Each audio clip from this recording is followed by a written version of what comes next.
butter.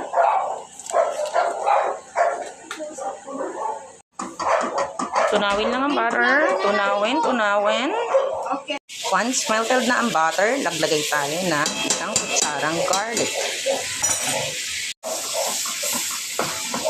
Lutuin natin hanggang golden brown.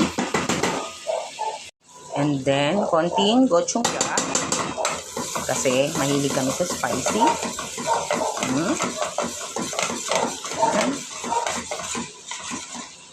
Then, sugar. And mix natin. Mix. Okay na yan. Then, lagay na natin yung mga hipon. Yan. Nailagay na natin ang mga hipon. Mix lang natin. Okay. Mix. Then,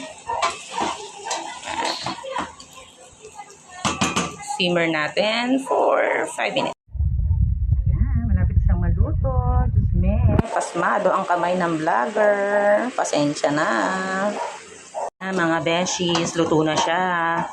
Yung camera ko, my goodness, nausukan.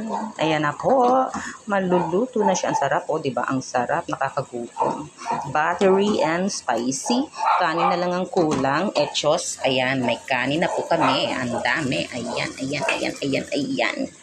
Kakain na lang. Okay?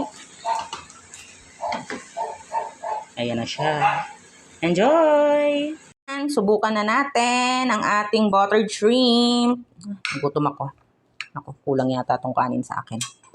Ayan. Sama natin dito. Muntik na malaglag.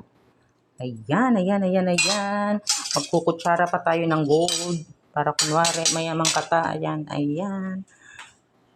Sarap. Enjoy!